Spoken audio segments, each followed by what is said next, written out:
makin luntur pula warna, corak, keyakinan, sisa-sisa daripada ajaran Nabi Ibrahim alaihissalam, atau yang dikenal dengan tadi Ustaz Abu ketika imam beliau membaca tentang di muka bumi, di Bakkah, rumah yang Allah tepatkan di Bakkah, itu Baitullah. Disitulah dulu permulaan tauhid mulai ditanam, tauhidan mulai ditanam. Nabi Ibrahim alaihissalam, Nabi Ismail alaihissalam, dakwah Hanafiyah, tauhid kepada Allah Subhanahu wa taala. Kaum muslimin, tidak hanya lunturnya ketauhidan kepada Allah Subhanahu wa taala, yang namun terdapat tambahan-tambahan kesyirikan dan kekufuran dalam ritual, kesyirikan yang mereka perbuat, perbuatan keji yang mereka tampilkan. Di antaranya, dulu Ka'bah itu tidak ada berhalanya, namun pergantian Nabi, maka kemudian Ka'bah diisi dengan berhala-berhala. Pertemuan sebelumnya kurang lebih terdapat 360 berhala waktu itu di sekeliling dan Ka'bah itu sendiri.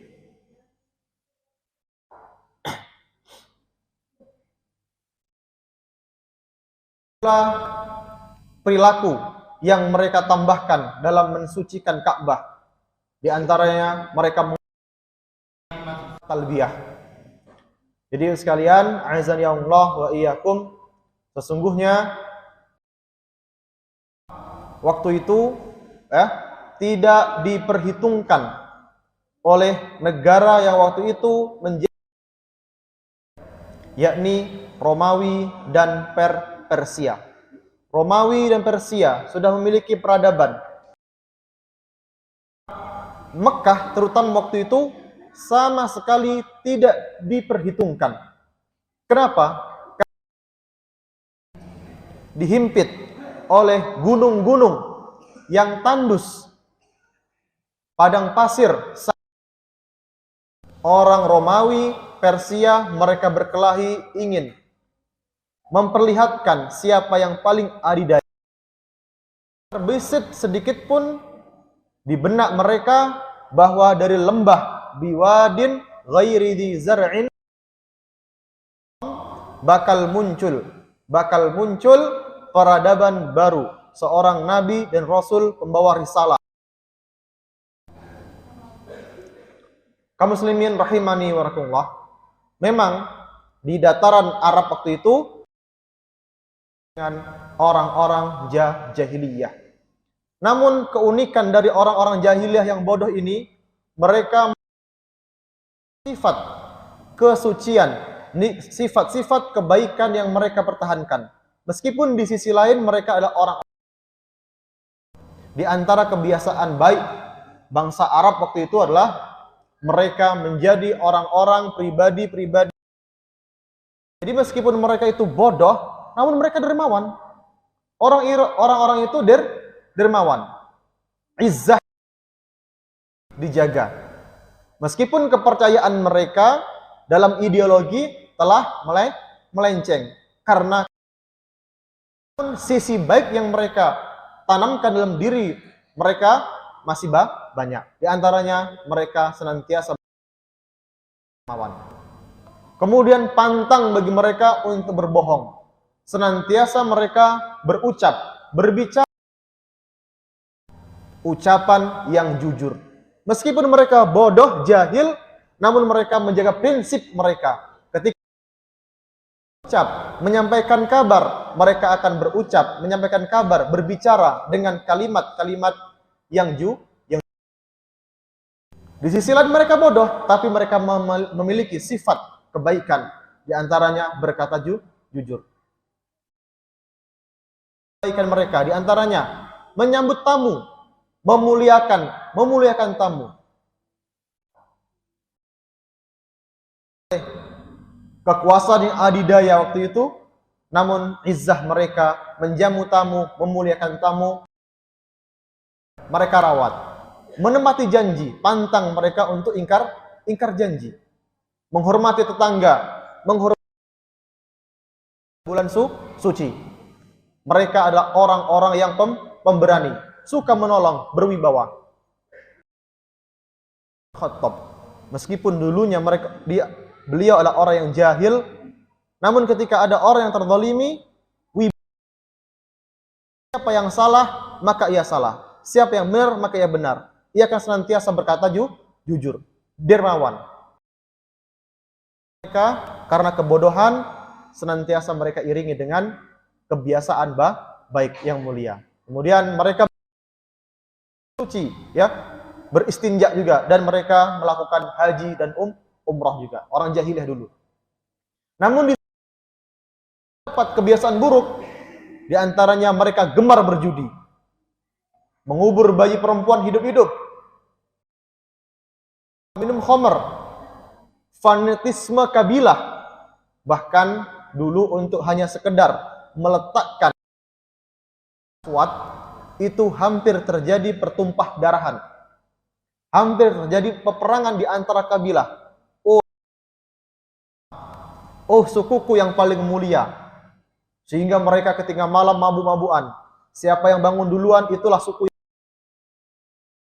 Hajar Aswad ketika pembangunan Ka'bah.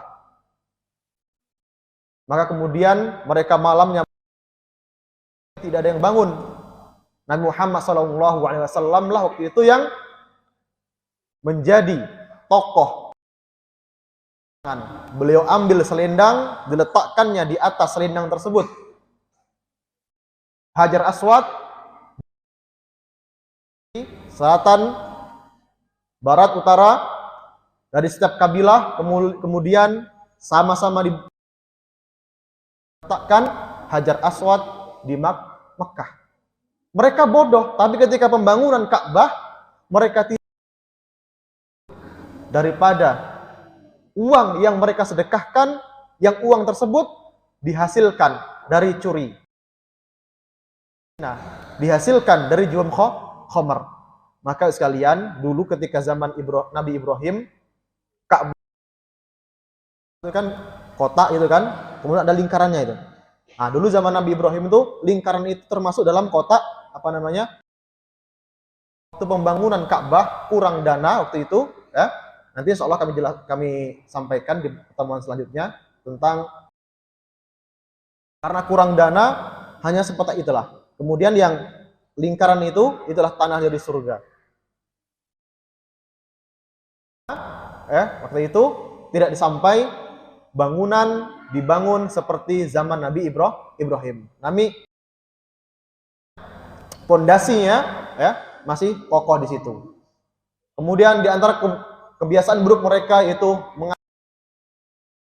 anak panah, tawaf dengan cara yang salah, mengubah doa talbiyah, kemudian mereka memperbuat model batil. Kaum muslimin a'azzani Allah wa iyyakum. Mereka disebut orang yang jahil, orang yang bodoh, namun mereka masih memiliki sisi kebiasaan baik. Kaum muslimin rahimani wa rahimakumullah, maka kita menjadi orang modern yang mengaku orang modern. Datang kepada kita risalah yang agung ini, kita kembali pada prinsip-prinsip orang-orang yang jahiliyah. Masih berkata jujur, masih dermawan, memuliakan tamu. Maka ketika kita sudah modern, datang risalah yang agung yang benar ini, akan pula risalah tersebut dan diiringi dengan kebaikan-kebaikan. Kaum muslimin rahimani wa rahimakumullah. Yang menolak berhala waktu itu, sebelum diangkat menjadi Nabi Rasul, Nabi Muhammad SAW menjaga kemurnian tauhid mereka, tidak terjerumus kepada kejahiliahan menyembah berhala. Orang-orang, tokoh-tokoh yang masih menjaga kemurnian tauhid mereka di tengah gempuran kejahiliahan. Yang pertama itu Utsman bin Al-Huwairits. Utsman bin masih memeluk agama yang Hanafiyah. Kemudian ada juga Ubaidillah bin Jahsy, ini masuk Islam. Nanti ya, sampai Nabi diutus oleh Allah Subhanahu wa taala. Nanti Ubaidillah bin Jahsy ya menikah dengan Ummu Habibah binti Abu Sufyan. Ubaidillah bin Jahsy juga nanti ikut hijrah ke Habasyah. Namun kemudian murtad. Kemudian ada lagi Waraqah bin Naufal bin Asad bin Abdul Uzza binti Khuwailid. Waraqah bin Naufal masih memiliki hubungan dengan Khadijah binti Nabi ketika menerima wahyu ya pertama kali, kemudian datang ke rumah. Jadi Nabi itu ya di Gua Hira malamnya, paginya turun dari Gua Hira, malamnya datang malaikat Jibril. Iqra ya Muhammad, ma ana biqari. Aku tidak bisa baca. Iqra bismi rabbikal ladzi khalaq, sampai seterusnya. Rasulullah SAW turun, malaikat masih mengikuti. Ini makhluk tidak pernah dilihat oleh Nabi Muhammad SAW sepanjang antara langit dan bumi, mengikuti Nabi Muhammad SAW. Sampailah di rumah Khadijah,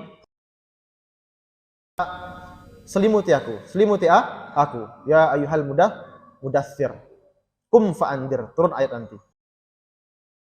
Dibawalah Nabi Muhammad SAW kepada Waraqah bin Naufal. Kata Waraqah bin Naufal, suamimu tidak pernah berdusta, orang yang terpercaya. Maka sungguh itu bukan iblis, itu bukan setan. Menjadi orang pilihan dari Allah Subhanahu wa taala. Jika sekiranya aku masih hidup, akulah nanti yang akan pertama kali suamimu. Namun belum bertemu dengan risalah Nabi sallallahu alaihi wasallam, sudah meninggal. Kemudian ada lagi Zaid bin Amr bin Umar bin Khattab radhiyallahu anhu. Dan masih banyak ya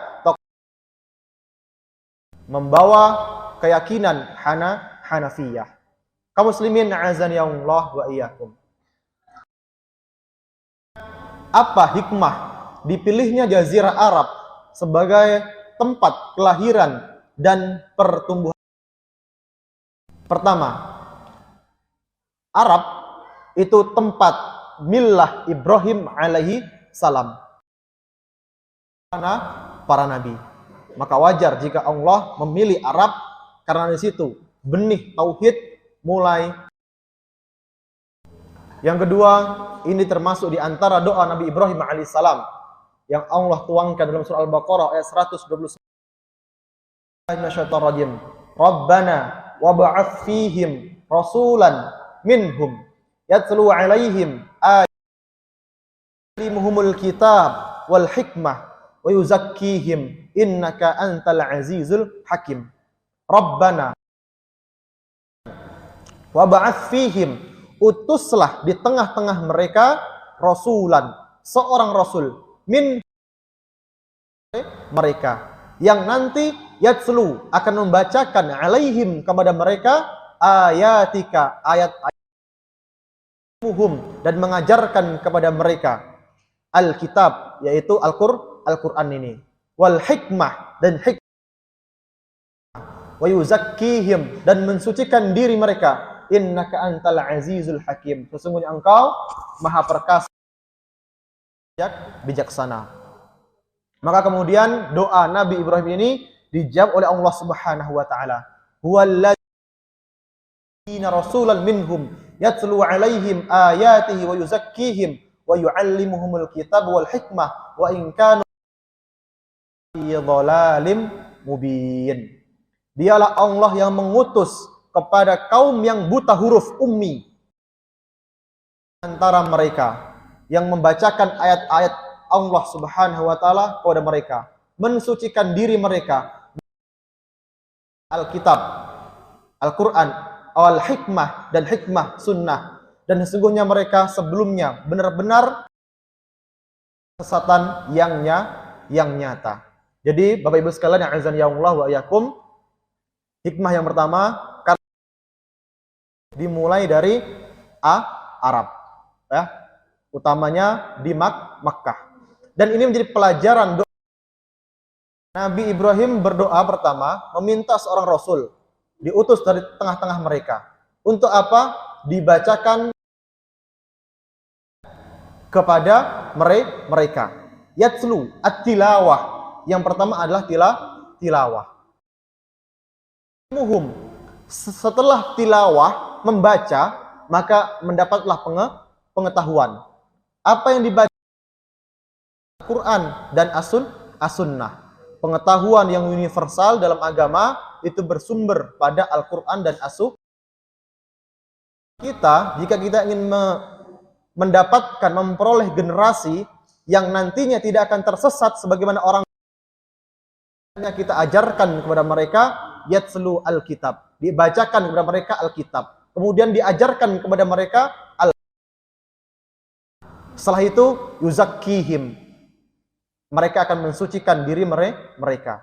Jadi Nabi Ibrahim tilawah, kemudian pengetahuan, al-hikmah, kemudian tazkiyatun nufus. Tapi Allah jawab, yang pertama at-tilawah, akan membacakan kitab. Yang kedua yuzakkihim, mensucikan. Tadi kan at-tilawah, kemudian yu'allimuhum. Maunya Allah yuzakkihim. Jadi setelah membaca itu untuk dapat memperoleh ilmu, pengetahuan. Setelah itu wa yu'allimuhumul kitab wal hikmah. Setelah dibaca Al-Qur'an diiringi dengan mensucikan diri, maka akan memperoleh ilmu, maka akan memperoleh kemudian setelah itu akan memperoleh hikmah. Lantas puncak daripada perolehan ilmu dan kebijaksanaan ini akan mengentaskan generasi-generasi yang dhalalim mubin. Masyarakat yang madani, kita menginginkan masyarakat generasi kita yang nanti tidak terjerumus kepada kesesatan, merumuskan generasi kita dengan rumusan Al-Quran. Jangan sampai generasi kita buta huruf, tidak bisa baca tulis Al-Quran. Setelah itu ajarkan kepada generasi kita yuzakkihim, tazkiyatun nufus. Setelah mereka benar-benar dapat membaca Al-Quran, dapat mensucikan, maka titipkan kepada mereka generasi yang berpengetahuan. Setelah itu menitipkan kepada yang mendapatkan kebijaksanaan. Lantas puncaknya Allah akan hilangkan dari generasi kesesatan, kebodohan, ad-dhalalah. Kaum muslimin azan ya Allah wa iyyakum. Kemudian yaitu bangsa yang ummi. Apa itu ummi? Ya. Dan tidak bisa tulis, ya. Maka ada ibrah. Kenapa Allah titipkan kepada bangsa yang ummi? Apa ibrahnya? Andai Nabi datang dari kaum terpelajar, maka agama yang dibawa Nabi Muhammad SAW, agama yang dibawa Nabi Muhammad SAW adalah buah renungan Nabi SAW. Kami ulangi ya, ibrah kenapa Allah titipkan risalah yang ummi adalah supaya untuk mengkanter orang-orang orientalis mengatakan, oh, Muhammad itu adalah agama buah pikir. Karena waktu itu ya, negara yang paling adidaya Romawi Persia. Ada Aristoteles dan seterusnya. Kaum muslimin a'azani Allah wa iyyakum. Maka ini bantahan mengatakan bahwa Al-Qur'an adalah risalah yang dibawa Nabi Muhammad SAW adalah buah pikir SAW dalam tahanusnya di Gua Hira. Tidak. Allah ingin menutup celah itu bahwa Rasul diberikan risalah kepada kaum yang ummi. Mereka tidak tahu, tidak bisa baca tulis. Ibrohnya.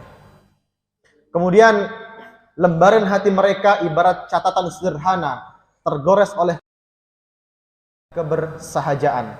Jadi ketika mereka itu bodoh, kemudian digoreskan tinta emas supaya mereka pandai di Kitabul Hikmah wa yuzakkihim, cepat mereka untuk menerima hidayah itu. Sifat yang alami, keinginan kuat, cinta terhadap keyakinan dan setia.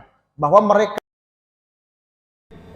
kaum yang jahiliyah, namun sifat-sifat kebaikan tadi, keutamaan tadi, berkata juga senantiasa kokoh dengan keyakinan mereka. Ketika mereka mendapatkan keyakinan baru dari Allah Subhanahu wa taala, mereka akan memperjuangkan dengan keyakinan dan akan cinta dengan keyakinannya tersebut. Beda dengan orang-orang yang dulunya barangkali sudah mengerti perdebatan, akan banyak pertengkaran sekiranya risalah ini disampaikan langsung kepada orang-orang Romawi, Persia, yang mereka dulu sudah memiliki pengetahuan Nabi membacakan Al-Quran, bisa jadi mereka buat syair yang batahnya. Nah, itu diantara ibrah. Kemudian mereka memiliki moralitas insaniyah, moraliyah yang baik. Meskipun sedikit tetesan goresan jahiliyah kebodohan itu. Wa iyyakum. Kemudian ibrah selanjutnya itu bangsa Arab, negeri tanpa kemajuan material. Tidak memiliki kemajuan material. Rumah mereka itu dulunya seperti tenda-tenda saja. Sehingga mereka tidak terbebani oleh kemewahan dan peradaban. Maka ketika disentuh hati mereka dan Islam, diajak untuk susah, mau, gampang. Ketika orang-orang yang sudah mapan dulu, memiliki bersabar, disentuh untuk berjuang, maka berat mereka untuk menunaikan, menerima risalah. Kaum muslimin a'azani Allah wa iyyakum. Inilah diantara ibrah Jazirah Arab sebagai awal Allah titipkan risalah Nabi Muhammad sallallahu alaihi wasallam. Kaum muslimin a'azani Allah wa iyyakum. Selanjutnya pada silsilah Nabi Muhammad sallallahu alaihi wasallam. Jadi Nabi Muhammad sallallahu alaihi wasallam sekalian itu di tengah kaumnya, di tengah kabilahnya. Innallaha astafa Kinanah min waladi astafa Quraisyan min Kinanah wastafa min Quraisyin Bani Hashim wastafani min Muslim. Rasulullah bersabda, sesungguhnya Allah telah memilih Kinanah dari anak Ismail dan dari Kinanah. Kemudian Allah memilih Hashim dari Quraisy dan memilihku dari Bani Hashim. Kharajtu min nikah walam akhruj min sifahin min ladun adi waladani abi wa ummi walam yusibni min sifahin al-jahiliyah syai'un. Rasulullah, aku dilahirkan dari pernikahan. Aku dilahirkan dari pernikahan, bukan dari perzinahan. Zaman Adam sampai ayah dan ibuku melahirkanku. Tidak pula dari perbuatan zina lainnya di zaman. Kita ketahui tadi karakter orang jahiliyah, mereka memodifikasi nikah.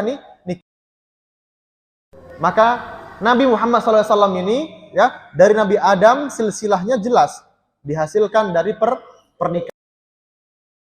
Sedikit pun yang dapat ya disisipkan Nabi Muhammad SAW ya keturunannya ke atas zinahan. Kaum muslimin rahimani wa rahimakumullah. Maka apa hikmahnya Nabi Muhammad diutus oleh Allah Subhanahu wa taala dari Bani Hashim dan dari keturunan yang mulia. Yang pertama, kemuliaan seorang nabi rasul bagi masyarakat. Begitupun juga seorang dai, ketika dai tersebut silsilah yang mulia, silsilah yang terpandang akan menjadikan di tengah masyarakat. Karena ulama sepakat bahwa seluruh nabi rasul adalah kalangan laki-laki. Bagaimana seorang nabi rasul jika Allah utus dari kalangan budak? Maka para ulama bersepakat itu memiliki silsilah yang bagus, yang elok, ya, yang terpandang, dan ini menjadi daya tarik masyarakat. Yang selanjutnya, orang yang paling bertakwa. Namun alangkah baiknya, jauh lebih baik jika kiranya dihimpun dengan kemuliaan nasab. Kata Nabi SAW yang diriwayatkan oleh fa khiyarukum fil jahiliyah khiyarukum fil Islam idza. Orang yang terhormat di antara kamu di masa jahiliyah adalah juga terhormat di dalam faham. Jadi Nabi SAW Allah utus dari Bani Hashim yang mulia, itu juga menjadikan ibrah kalangan kabilah Bani mereka ketika diutusnya Nabi seorang Nabi dari kalangan silsilah yang mulia menjadi daya tarik. Apalagi nasab yang mulia dihimpun dan diiringi dengan. Yang ketiga, hikmahnya kenapa Nabi Muhammad SAW Allah utus dari kabilah yang mulia. Yang ketiga yaitu tertutupnya peluang mencemooh bagi orang-orang yang jalan untuk mencemooh dengan berkumpulnya seluruh kemuliaan pada diri Rasulullah SAW. Jadi susah mereka untuk mencemooh Nabi SAW. Sudah memiliki background kemuliaan. Kaum muslimin azani Allah wa iyyakum. Selanjutnya, saat kelahiran Nabi Muhammad SAW. Terlebih pada hari Kamis yang kemarin, Maulid Nabi Sallallahu Alaihi Wasallam. Ya, saat kelahiran Nabi Muhammad Sallallahu Alaihi Wasallam dilahirkan dan ada beberapa peristiwa saat kelahiran Nabi Muhammad Sallallahu Alaihi Wasallam. Yang pertama, Bapak Ibu, Nabi dilahirkan dalam keadaan yatim, dan ini Allah lukiskan di dalam surah Ad-Duha. Ayat 6. Alam yajid kayatiman fa'awa. Bukankah dia dapati engkau dalam keadaan yatim dipelihara? Kaum muslimin rahimani wa rahimakumullah.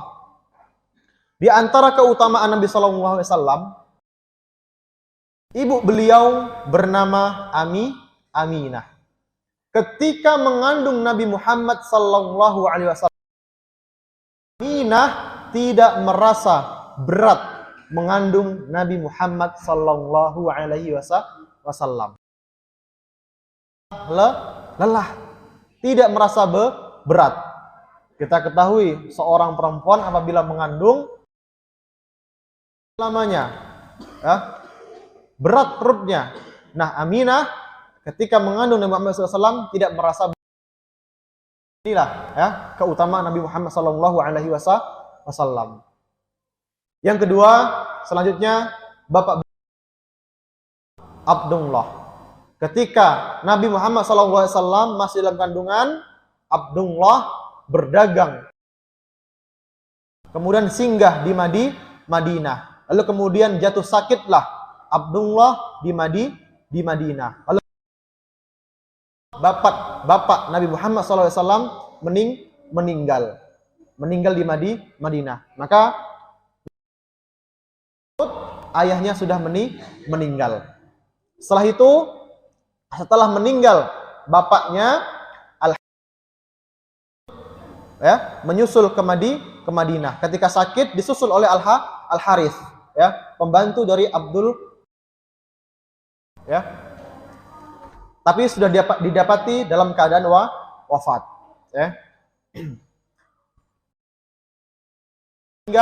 Tidak meninggalkan banyak harta. Jadi Nabi Muhammad SAW dilahirkan dalam keadaan yatim. Bapaknya ini menjadi hikmah nanti diatusnya Nabi Muhammad SAW dari seorang ayah yang yatim dan tidak banyak harta. Hanya meninggalkan seorang budak hamba sahaya bernama Ummu Aiman, ekor onta serta beberapa kambing. Kaum muslimin azani Allah, Muhammad SAW dilahirkan dalam keadaan yatim. Bapaknya tidak banyak harta. Hikmahnya, apa pelajarannya? Yang pertama, tarbiyah ilahiyah. Beliau dilahirkan. Dan ini menjadi counter bagi orang-orang bahwa Nabi Muhammad SAW tidak mendapatkan warisan ilmu dari ayahnya. Dan risalah SAW adalah benar, risalah dari Allah Subhanahu wa Ta'ala. Bisa jadi orang-orang yang Muhammad itu, bapaknya kan cerdas. Allah tutup celah itu. Sebelum Nabi Muhammad SAW lahir, meninggal. Tidak mungkin risalah ini bawa ini warisan ilmu, warisan pengetahuan dari ayah, disebut dengan tarbiyah ilahiyah. Untuk mengkanter itu, untuk menolak celah-celah yang menyudutkan Islam di kemudian hari. Bahwa tidak ada campur tua dengan wahyu yang dibawa Nabi Muhammad sallallahu alaihi wasallam. Warisan ilmu dari orang tua. Jadi masih